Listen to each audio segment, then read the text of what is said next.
Well, everybody, it's that time again.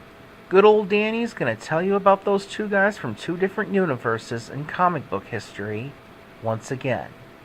So sit down and watch closely.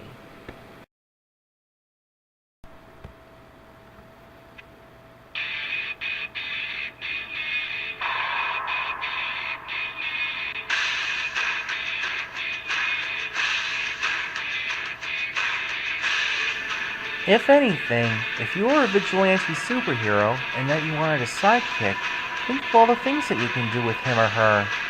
You're gonna have to take the superhero business seriously, though. It can be dangerous, like those two guys, Sam Wilson and Dick Grayson, for example. Is it worth it for superheroes to get arrested? What else could be there to gain if something like that happened?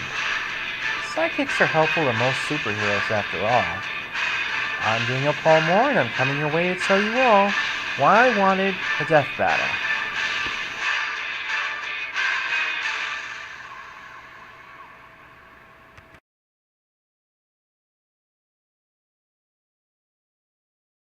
Sam grew up in a tough Harlem neighborhood. His father, a minister, had been killed trying to stop a fight. Sam did his best to try and do the right thing, but when his mother was killed by a mugger 2 years later, Sam's grief and anger consumed him. His grief and anger consumed his personality, eventually led him down a criminal path. The once respected community volunteer took on the name of Snap Wilson, becoming a racketeer while working for the mob. After an assignment in Rio de Janeiro, Sam's plane crashed in a remote Caribbean island where the Red Skull and his henchmen, the Exiles, were hiding out. The Red Skull sought to use Wilson as a pawn against Captain America, who was currently on the island searching for the villain. The Skull reasoned that Wilson's idealism would appeal to the Captain enough to become his crime-fighting partner. Then, at some later date, the Skull could use Wilson against his enemy. He used a cosmic cube to revert Snap into Sam and give Sam the ability to telepathically communicate with birds, especially a bird that Wilson had brought named Nightwing. Sam helped Captain America defeat the Skull and did indeed become his partner as the Falcon. Returning to New York, Wilson became one of Harlem's staunchest crime fighters and a regular ally to Captain America.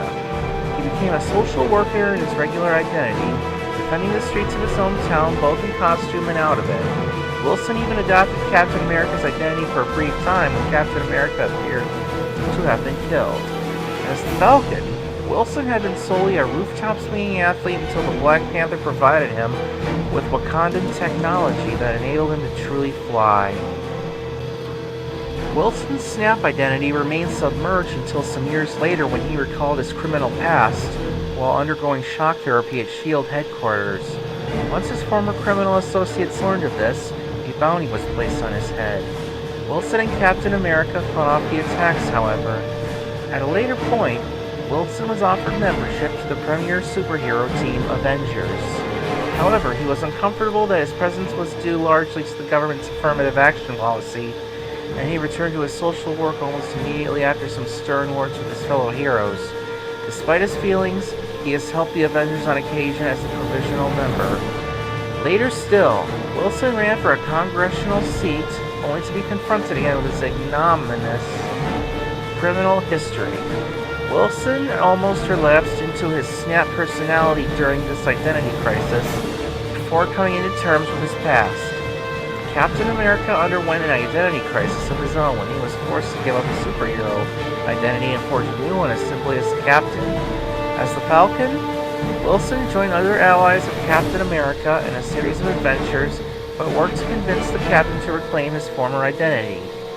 Wilson helped the Avengers in their fight against the entity Onslaught, and seemingly sacrificed himself to stop the menace.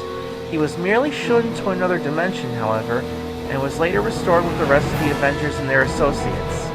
He returned to his life as a social worker and part-time adventurer, briefly stopping to aid the Avengers in reorganizing their team after a brief period of disbanding. When the Avengers were granted a special diplomatic status by the United Nations, they also established the Avengers Mansion as a unique and a separate embassy with Henry Girick as their ambassador and liaison. Wilson was asked to return to active Avengers duty, in part so that he could keep tabs on Garrick. Garrick often had a dubious, if not antagonistic, relationship with the Avengers over the years, and was the one whose affirmative action stance forced Wilson to join the team in the first place. Wilson and Garrick ultimately grew into a respectful relationship and together helped uncover a plot by the Red Skull to infiltrate the American government, which the Avengers defeated. The Snap personality has recently re-emerged on a few occasions, but he has remained a valued ally and a hero.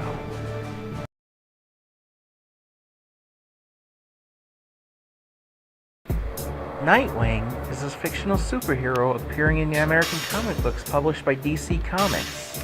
The character has appeared in various incarnations, with the Nightwing persona most prominently being adopted by Batman's partner Dick Grayson when he outgrows his identity as Batman's sidekick, Robin. Nightwing remains strongly associated with Batman, but the title and concept have origins in classic Superman stories. The original Nightwing in DC continuity was an identity assumed by alien superhero Superman when stranded on the Kryptonian city of Kandor with his pal Jimmy Olsen. Drawing inspiration from Batman and Robin, the two protect Kandor as the superheroes Nightwing and Flamebird. Following a continuity reboot in 1985, Nightwing was originally a vigilante from Krypton whose legend inspires Dick Grayson's choice of name when he sheds the name Robin. Other stories set among the Batman family of characters have seen acquaintances and friends of Dick Grayson briefly assume the title, including his fellow Robin alumnus, Jason Todd. Meanwhile, Superman stories have seen Superman's niece Power Girl and adopted son Chris Kent take up the name for brief turns as Nightwing. Various other characters have taken the name in stories set outside DC's main continuity as well, and at times the role has been unoccupied, such as when Dick Grayson operated as Batman and after faking his death. Nightwing the comic book, which focuses on Grayson, has long been the top-selling DC book. In 2013, Nightwing placed 5th on IGN's top 25 heroes of DC Comics and Grayson as Nightwing, and was ranked the #1 sexiest male character in comics by Comics Alliance in 2013. Both Nightwing and Flamebird team up with Batman and Robin for an adventure in Kandor that proves important to the young Dick Grayson. When Dick later gives up his role as Robin in 1984, he recalls the Kandorian adventure and renames himself Nightwing, in homage to both Batman and Superman. After the events of the Crisis on Infinite Earths reboot of the DC Universe, Superman, who killed Goku twice in 2 Goku vs. Superman death battles, no longer has knowledge of Kandor. Instead, he remembers Nightwing as an urban legend of Krypton, which he shares with the young Dick Grayson.